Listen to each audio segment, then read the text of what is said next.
Hello నమస్తే welcome to reality check. War నడుస్తోంది. పశ్చిమాసియా దేశాలపైన ఇరాన్, అమెరికా స్థావరాలపైన దాడులు చేస్తున్న నేపథ్యంలో ప్రపంచవ్యాప్తంగా రకరకాల ఇబ్బందులు చూస్తున్నాం. ప్రధానంగా భారత్ లాంటి దేశాల్లో గ్యాస్‌కి సంబంధించి, అలాగే పెట్రోల్, డీజిల్‌కి సంబంధించిన ఇబ్బందులు చూస్తున్నాం. ఇప్పుడు అగ్రికల్చర్ సీజన్ మొదలవబోతోంది. పశ్చిమాసియాలో ఉన్న ఈ యుద్ధ పరిస్థితుల కారణంగా భారతదేశంలో వ్యవసాయ రంగం పైన ఏ రకమైన ఇంపాక్ట్ ఉండబోతుంది అనేది తెలుసుకుందాం. ప్రతిభా బయోటెక్ ఎండీ రాజశేఖర్ రెడ్డి గారు మనతో ఉన్నారు. సార్ నమస్తే. నమస్తే. సార్, వార్ ఇంపాక్ట్ ఉంటుందా అగ్రికల్చర్ సెక్టార్ పైన? ఎలా? చాలా ఎక్కువుంటుంది. ఎట్లా? మనకు ముఖ్యంగా ఎరువుల తయారీలో అవసరమైనటువంటి అనేక రకాల రా మెటీరియల్స్ అన్నీ మనం దిగుమతి చేసుకుంటాం. హ్మ్. ఇక్కడ మనకు ఉత్పత్తి అయ్యేది చాలా తక్కువ. హ్మ్. రా మెటీరియల్స్ లభ్యత కూడా మనకు చాలా తక్కువుంది. ఎక్కువని కొన్నిటికైతే అస్సలు లేదు. ఇంపోర్ట్ ఎక్కువ ఇంపోర్ట్ చేసుకుంటాం మనము. హ్మ్. ఎంఏపీ, ఎంకేపీ, ఎన్ఓపీ, ఎస్ఓపీ ఇలాంటివి చాలా ఉన్నాయి. హ్మ్. మనకు రా మెటీరియల్స్ ఫర్టిలైజర్స్ సంబంధించి. హుహు. తర్వాత పెస్టిసైడ్స్ సంబంధించి హుహు. చాలా రా మెటీరియల్స్ మనం ఇంపోర్ట్ సాల్వెంట్స్ కానివ్వండి, తర్వాత ఎమల్సిఫైయర్స్ కానివ్వండి, ఇవన్నీ ఇంపోర్ట్ చేసుకుంటాం. ఓకే. సో, పూర్తిగా మనం వాటి ఇంపోర్ట్స్ మీద ఆధారపడి ఉన్నాం మనం. హ్మ్. సో, ఇప్పుడు ఈ వార్ వల్ల దిగుమతులనేటివి ఆగిపోయినాయి. హుహు. సో, దిగుమతులు ఆగిపోవడము అదొక దెబ్బ అయితే, రా మెటీరియల్స్ లభ్యత బాగా తగ్గిపోయి, హ్మ్. విపరీతమైన ధరలు పెరిగిపోయినాయి ఆల్రెడీ. ఓహ్! ఇప్పుడు మనకు ఇంటర్నేషనల్ ప్రపంచవ్యాప్తంగా ఫర్టిలైజర్ ధరలు ఇప్పటికి 30% పెరిగినాయి. Oh my God! ఆ! ఈ ఒక్క 20 రోజుల్లోనే 30% పెరిగినాయి ఫర్టిలైజర్ ధరలు. హుహు. ఇంకా దాటి ఇంపాక్ట్ అంటే మనకు సీజన్ ఐ ఇప్పుడు థింక్ మనకు ఎక్కువుంటుంది. డ్రైలో ఉన్నాం కాబట్టి, హ్మ్. డ్రై కండిషన్‌లో ఉన్నాం కాబట్టి, మనకు పంటలేం పెద్దగా లేవు కాబట్టి, వాటి ఇంపాక్ట్ తెలియట్లా. హ్మ్. ఉన్న సరుకు ఇప్పటి వరకు నడుస్తోంది కాబట్టి. హ్మ్. అదే మనకు వన్స్ జూన్‌లో మనకు సీజన్ మొదలైందంటే, అప్పటి వరకు మనకి ఇలాగే వార్. కొనసాగిందంటే మాత్రం, హ్మ్. ఇప్పుడు పెరిగిన 30% కాదు. ఇంకొక 20% వరకు పెరిగే అవకాశం ఉంది. అంటే దాదాపు 50% వరకు ఫర్టిలైజర్ ధరలు పెరిగే అవకాశం ఉంది. ఓహో! లభ్యత లేనప్పుడు మనము ఓహ్, అంతే దూర గదా! దేశాల నుంచి వేరే మార్గంలో ఇంపోర్ట్ చేసుకోవడం ఇలా జరుగుతూ ఉంటుంది కాబట్టి, హ్మ్. సో, వాటి లభ్యత బాగా తగ్గిపోయి విపరీతంగా ధరలు పెరిగిపోతాయి. ఓకే. అంతేకాకుండా ఈ మార్చి 14వ తేదీ చైనా గవర్నమెంట్ ఒక డెసిషన్ తీసుకుంది. హుహు. ఇదివరకైతే లాస్ట్ ఇయర్ జూన్ 23వ తేదీ చైనా గవర్నమెంట్ ఇండియాకి కొన్ని రా మెటీరియల్స్‌ని ఆపేసింది. ఎగుమతులు బ్యాన్ చేసింది. లాస్ట్ ఇయరా? లాస్ట్ ఇయర్ హుహు. జూన్ 23 తేదీ. కొన్నిటిని మాత్రమే పర్మిట్ చేసింది హ్మ్. రా మెటీరియల్స్‌ని. ఇప్పుడేం చేసిందంటే చైనా గవర్నమెంట్ ఈ మార్చి 14థ్. 14వ తేదీన మొత్తం ఏ దేశానికి ప్రపంచ దేశాలకు చైనా నుంచి ఫర్టిలైజర్ ఎగుమతిని బ్యాన్ చేసేసింది. ఎందుకు, రీజన్ ఏంటి? అంటే వాళ్ళకు ధరలు పెరిగిపోవడం వల్ల, ఈ ఫర్టిలైజర్ ధరలన్నీ పెరిగిపోతుండడం వల్ల ప్రపంచవ్యాప్తంగా, సో, ఎగుమతి కూడా చేస్తే అదే వాళ్ళ సమయంలో రైతులకి. ఎగుమతి కూడా చేస్తే హ్మ్. వాళ్ళ రైతులకి ఫర్టిలైజర్ ధరలు విపరీతంగా పెరిగిపోయి ఇబ్బంది కలుగుతుందని చెప్పేసి వాళ్ళు చాలా ఫాస్ట్‌గా డెసిషన్ తీసుకుంది చైనా గవర్నమెంట్. హుహు. పూర్తిగా ఎరువుల ఎగుమతిని ఆపేసింది. రా మెటీరియల్‌కి సంబంధించిన అన్నిటిని ఆపేసింది. అంటే మనమేమి ఎగుమతులు చేయట్లేదు ఎక్కడ. మనం దిగుమతి రా చేసుకుంటున్నాం. మెటీరియల్స్ లేవు. మనం దిగుమతి చేసుకుంటాం. హ్మ్. సో, చైనా ఎప్పుడైతే ఎగుమతి ఆపిందో ఆ ప్రభావం మన మీద చాలా ఎక్కువుంటుంది. ఓకే. మనం డైరెక్ట్‌గా ఇంపోర్ట్ చేసుకుంటున్న వాటి మీద గాని, లేదా చైనా నుంచి పక్క దేశాలకెళ్ళి అక్కడ ఏదైనా ఫార్ములేషన్స్ అయిన తర్వాత వాటిని మనం దిగుమతి చేసుకున్నప్పుడు గాని, వీటన్నిటి మీద ఈ ప్రభావం ఉంటుంది. హుహుహుహు. సో, మొత్తం మీద ప్రపంచమంతా ఒకసారి ఉలిక్కిపడింది. మార్చి 14వ తేదీ చైనా గవర్నమెంట్ అన్ని దేశాలకి ఫర్టిలైజర్ రా మెటీరియల్స్ కానీ, డైరెక్ట్ ఫర్టిలైజర్స్‌ని గాని ఎగుమతులు ఆపేస్తూ నిర్ణయం తీసుకుంది. సో, ఇండియా ఎక్కువ చైనా నుంచి తీసుకుంటుంది ఎక్కువ కాబట్టి చైనా నుంచి మనం మనకిప్పుడు రా అవన్నీ మెటీరియల్స్ ఆగిపోతాయి. ఇంపోర్ట్ చేసుకుంటాం. సో, సో, ఇక్కడ అవన్నీ ఆగిపోయినాయి. ఫెర్టిలైజర్స్ కొత్తగా మీరిప్పుడు తయారు చేయాలంటే కష్టం. కష్టం. సో, అంటే వేరే దేశాల నుంచి తెప్పించుకొని, వేరే రూట్ నుంచి దూరం తెప్పించుకుంటే అయిపోతుంది. దూరమైపోతది. Cost so, effective. కాస్ట్ చాలా పెరిగిపోతది. సో, దానివల్ల ఫర్టిలైజర్ ధరలు ఇప్పటికే 30% పెరిగినాయి. హ్మ్. ఇది యుద్ధం ఇంకా ఇలాగే కంటిన్యూ అయిందంటే 50% వరకు గ్రోత్ ఉంటుంది. ఓకే. పెస్టిసైడ్స్‌లో గాని, ఫర్టిలైజర్‌లో గాని. దాంతో పాటు ఇప్పుడు ఇది చాలా ప్రమాదం. డాలర్ విలువ పెరిగిందంటారు ఇంకా. డాలర్ ఈరోజు మనము విన్న 95. వార్త ఏందంటే 95 రూపీస్. 45. 95.45% అంటే పైసా. 95.45కి వెళ్ళిపోయింది హ్మ్. డాలర్. హ్మ్. అంటే కన్వర్షన్ చార్జెస్ అన్నీ కలుపుకుంటే ₹96. హ్మ్. మనం దిగుమతి చేసుకున్నప్పుడు రూపాయలు ఎక్కువ చెల్లించాలి హ్మ్. డాలర్‌ని కన్వర్ట్ చేసుకోవడానికి. అవును. అవును. సో, ఆ రకంగా ఇంకా పెరిగిపోయింది. ఓకే. అదొక దాదాపు ఆల్‌మోస్ట్ మనకు ఒక 5-6% అది కూడా దాని ఇంపాక్ట్ ఉంది. ఉంటుంది. Dollar impact. ఇది ఉండే కొద్దీ ఇంకా రూపాయి బలహీన పడే కొద్దీ మనం ఇంపోర్ట్ చేసుకున్న వాటి ధర పెరుగుతూ ఉంటుంది. కరెక్ట్. హ్మ్. హ్మ్. హ్మ్. చాలా పెరుగుతుంటుంది. హ్మ్. హ్మ్. మనకు ఒక నెల రోజుల్లోనే డాలర్ చాలా పెరిగింది. హ్మ్.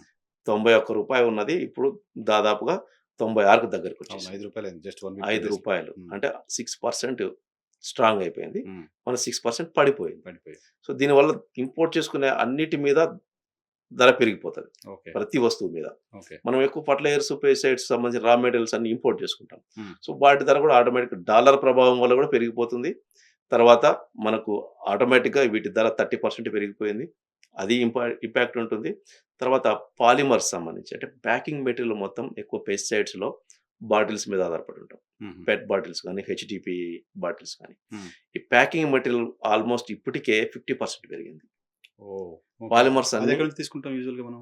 అది కూడా ఇంపోర్ట్ చేసుకునేదా? రా మెటీరియల్ అన్నీ ఇంపోర్ట్ చేసుకుంటాం మనం. హుహు. పాలిమర్స్ సంబంధించి. వాటి రా మెటీరియల్స్ అన్నీ బయట నుంచి రావాల్సిందే మనకు. ఓకే. పెట్రో ఉత్పత్తులన్నీ మనకు బయట నుంచి వస్తాయి. హ్మ్. సో, ఈ ప్లాస్టిక్ కూడా పెట్రో ఉత్పత్తి అది. హ్మ్. ఒక బై ప్రొడక్ట్ దాంట్లో. హ్మ్. సో, పెట్రోకెమికల్ అది కూడా. ఓకే. సో, వాటి ధర ఆల్‌మోస్ట్ ఇప్పటికే 50% పెరిగిపోయింది.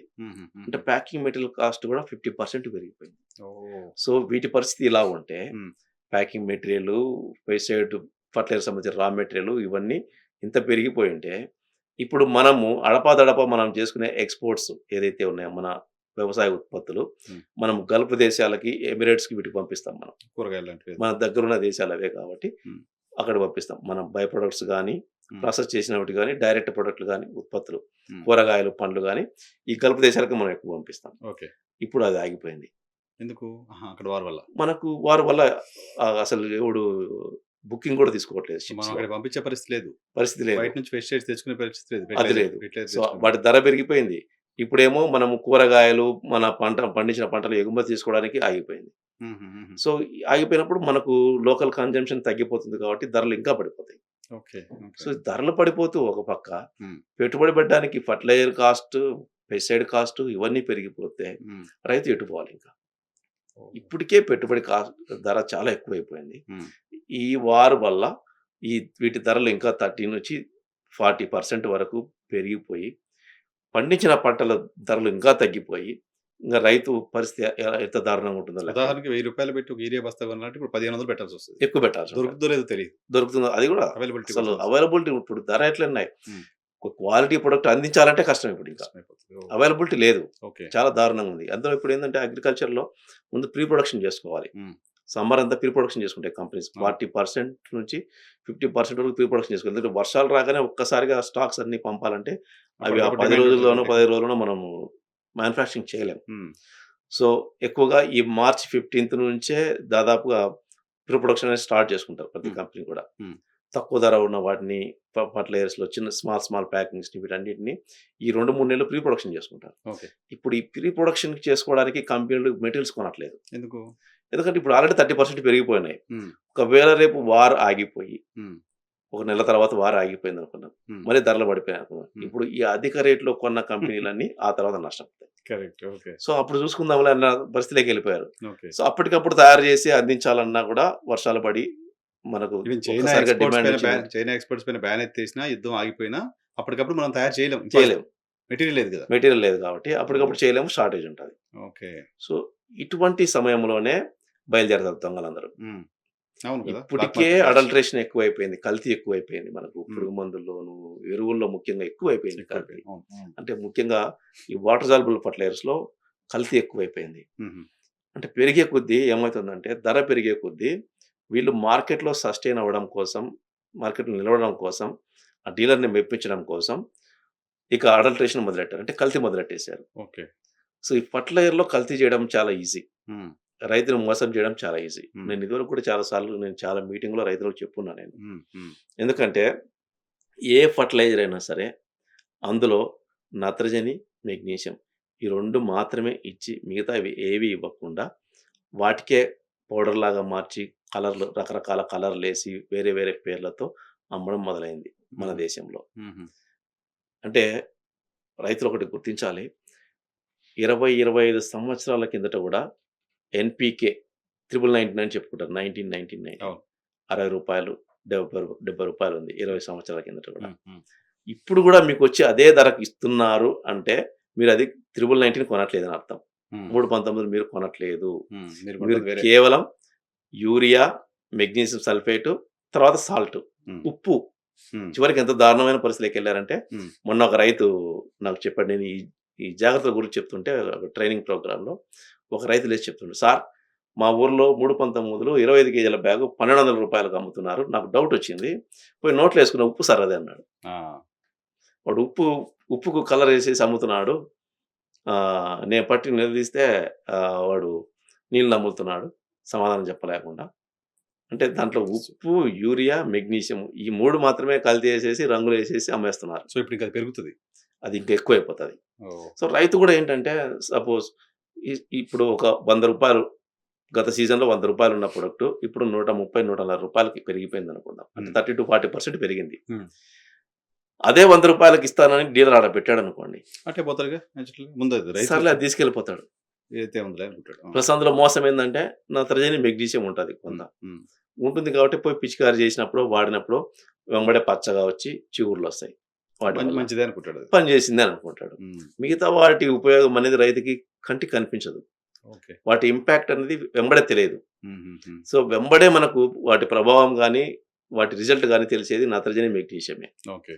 సో, అవి 2 పెడతాడు అందులో రైతును మోసం చేయడానికి. హ్మ్. సో, అవి తీసుకొచ్చేసి ఇప్పుడు లారీలోనే డైరెక్ట్ తీసుకొచ్చేసి పల్లెలమ్మడి అమ్మేస్తున్నారు. ఓహ్! ఇప్పుడు కూడా 3/19లో రూ. 1200 బ్యాగ్ 25 కేజీల బ్యాగ్ అంటే అంతకుముందు స్ప్రే చేయించి వాడికి ఏదో రిజల్ట్ చూపించాడు కొంతమందికి. సో, ఇది మాది పనిచేస్తుంది చూడని. అది పనిచేస్తుందిరా అంటాడు ఒక రైతు. నేను మా దాంట్లో శాంపుల్ ఇచ్చాడు, స్ప్రే చేసాడు బాగానే పనిచేస్తుంది. పచ్చగొచ్చింది అది అంటాడు. రైతు ఎంతసేపు పచ్చదనం వచ్చిందా? పెరిగిందా? పెరిగిందా? పచ్చదనం ఉందా? ఈ చేంజ్ ఉంది రెండే. కాబట్టి. ఆ! సో, అది వచ్చిందా పని చేసిందని అర్థం. సో, వాడు చెప్తున్నాడు కదా! వాడు కొంటున్నాడు కదా! నేను కొంటా. వచ్చేసి ఇంటి దగ్గరకి వచ్చేసింది కదా! సో, జాగ్రత్త ఉండాలి ఈ సీజన్‌లో చాలా పర్టిక్యులర్‌గా. జాగ్రత్త. గవర్నమెంట్ ఆఫ్ ఇండియా ఏం డెసిషన్ తీసుకోలేదండి దీనిపైన? ఎక్కడండి ఇప్పుడు ఈ క్వాలిటీ టెస్టింగ్ అనేది ఎంతసేపు క్వాలిటీ టెస్టింగ్ కదా! ఇప్పుడు ప్రపంచవ్యాప్తంగా ఉన్న యుద్ధ పరిస్థితులు, చైనా ఎక్స్‌పోర్ట్స్ పైన బ్యాన్ పెట్టింది. ఈ టైంలో ఇక్కడ రైతాంగం గురించి భారతదేశం ఇక్కడ ఫస్ట్ వాళ్ళు పెట్రో ఉత్పత్తులు తీసుకోవడానికే నానా తంటలు పడుతున్నారు. హ్మ్. మనకు గ్యాస్ గానీ, మిగిలిన ఈ పెట్రోకెమికల్స్ ఫ్యూయల్ ఇవి తీసుకోవడానికే నానా తంటలు పడుతున్నారు. హ్మ్. ఇప్పటికీ ఇంకా ఎటువంటి మెజర్స్ తీసుకోవాల. నాకు తెలిసినంత వరకు మనకు ఫర్టిలైజర్‌కు అవసరమైనటువంటి రా మెటీరియల్స్ ఈ ముడి సరుకు ఎలా తీసుకురావాలి, ఎక్కడి నుంచి తీసుకురావాలి అన్న దాని మీద ఇప్పటికి దృష్టి పెట్టల. దుర్మార్గం కదా! హ్మ్. ఇప్పటికి దృష్టి పెట్టల. అయ్యో! వీటి మీదనే ఉంది ఇంకా దృష్టి.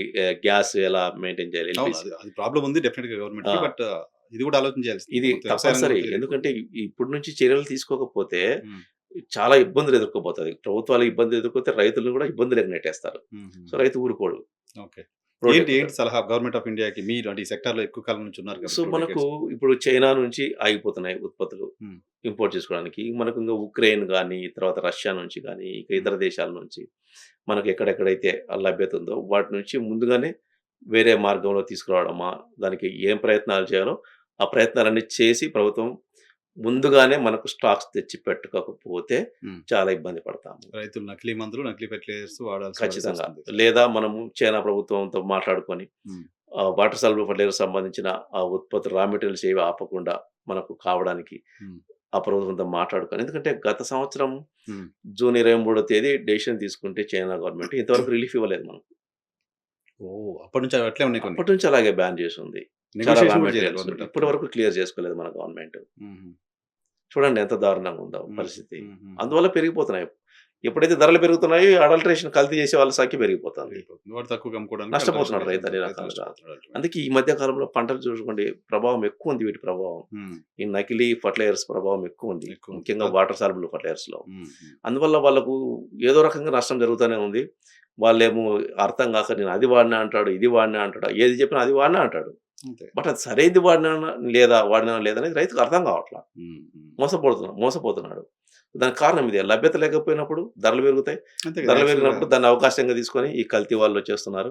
రైతు నష్టపోతున్నాడు. ఓకే. కాబట్టి వెంబటే ప్రభుత్వాలు చర్యలు తీసుకొని మనకు ఈ ఫెర్టిలైజర్‌కి సంబంధించిన ముడి సరుకు ఏవైతే రావాల్సిందో అది ఇప్పుడే దృష్టి పెట్టి వాటిని తెప్పించకపోతే ఇప్పుడు పెరిగిన 30% కాదు. ఇంకా 50% పెరిగినా సరే ముందు లభించవు. దొరకదు. ఇప్పటికే యూరియా బస్తాల కోసం ఆ జనం లభ్యత కొట్లాటలు అనేది ఉండదు. చూస్తున్నాం. ఆ! ఆ! చూస్తున్నాం. లభ్యత అనేది చాలా దారుణమైన దారుణం. సిట్యుయేషన్ ఫేస్ చేయబోతున్నాము. తర్వాత ఎగుమతులు ఆగిపోయినాయి. మన వ్యవసాయ ఉత్పత్తుల ఎగుమతులు ఆగిపోయినాయి పూర్తిగా. హ్మ్. ముందుగానే అదే మూలిగా నక్కన్నట్టు దాని మీద తాటికాయ పడ్డట్టు అయిపోయింది ఇప్పుడు మన పరిస్థితి. హ్మ్. హ్మ్. అసలే ఎగుమతులు అంతంత మాత్రం అంత మన మాత్రం. వ్యవసాయ ఉత్పత్తులు. హ్మ్. ఇప్పుడు ఆ ఎగుమతి రేటు కూడా ఆగిపోయినాయి. ఓకే.